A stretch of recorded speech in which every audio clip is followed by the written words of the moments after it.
All'interno della letteratura cinese classica, in questi testi antichi, abbiamo numerosi riferimenti al mondo naturale.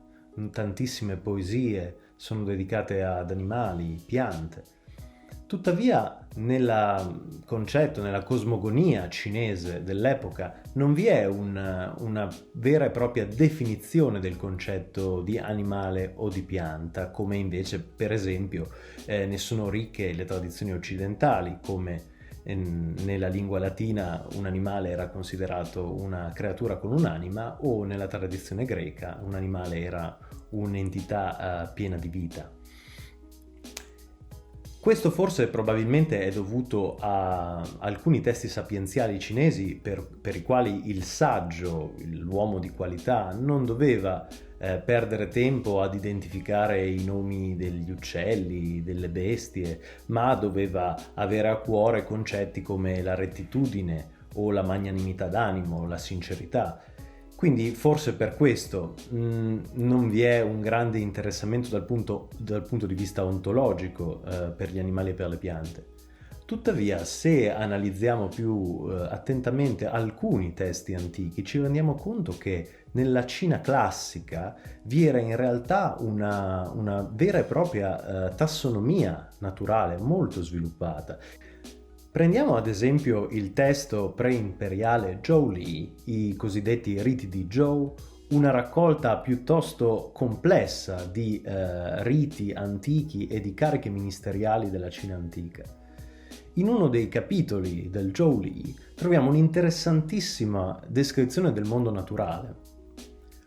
Nonostante non esistesse un termine specifico per identificare il concetto di animale o di pianta, vediamo in questo antichissimo testo il primo impiego del termine Dongwu e Zhiwu, ossia quei due termini che nella lingua cinese moderna diventeranno proprio la traduzione di animale e di pianta.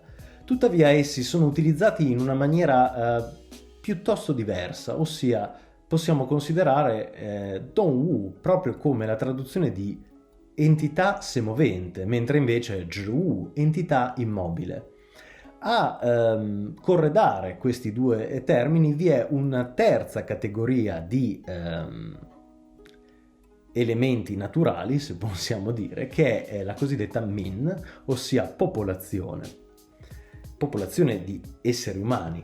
Se mettiamo insieme queste entità semoventi, ossia animali, le entità immobili, le piante e queste popolazioni, possiamo tracciare una sorta di mappa a mo' di Atlante in cui per ciascuna zona geografica della Cina vi sono creature diverse e popolazioni diverse. In questo grande schema cosmogonico ogni categoria è divisa in 5 parti. Possiamo trovare 5 ambienti naturali diversi, ossia i boschi e le montagne, i fiumi e le paludi, le colline e le scarpate, le rive e i bassopiani e le pianure e gli acquitrini. E per ciascun ambiente naturale avremo un tipo di animale caratteristico, un tipo di pianta caratteristico e un tipo di popolazione caratteristica, in questo caso uomini con tratti somatici particolari. Per esempio, nei boschi e nelle montagne avremo soprattutto animali a pelo lungo, oppure avremo piante da frutti secchi come le querce che producono ghiande. Le popolazioni, gli uomini che abitano questi boschi e montagne invece hanno tratti spigolosi e sono irsuti.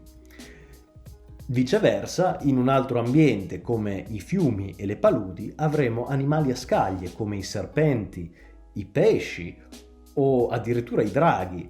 Le piante invece sono incapsulate, hanno i fiori racchiusi in una capsula, come alcune varietà di ninfee, oppure gli stessi pioppi, i salici, mentre invece gli esseri umani hanno la pelle scura ed oleosa. Nelle colline e nelle scarpate invece gli animali che fanno da padrone sono quelli dotati di piume.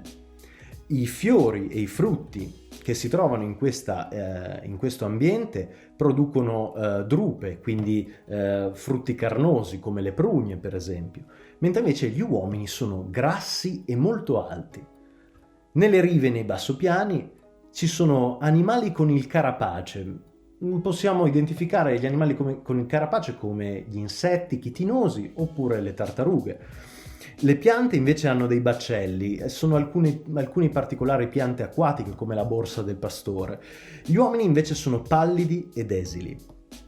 Nelle pianure e negli acquitrini gli animali invece hanno il pelo corto o per alcuni commentatori più tardi sono animali nudi, animali senza pelo, come gli anfibi forse, come le rane, i tritoni, mentre invece gli animali a pelo corto per qualche commentatore sono forse i felini, i grandi felini come le tigri e i leopardi. Le piante invece presentano dei ciuffi particolari, si va a pensare soprattutto ai giunchi, mentre invece la popolazione presenta uomini bassi e tarchiati. Queste descrizioni, per quanto molto sommarie, danno un'idea di una vera e propria tassonomia, un vero e proprio mondo naturalistico ben radicato nella cultura cinese anche dei primordi.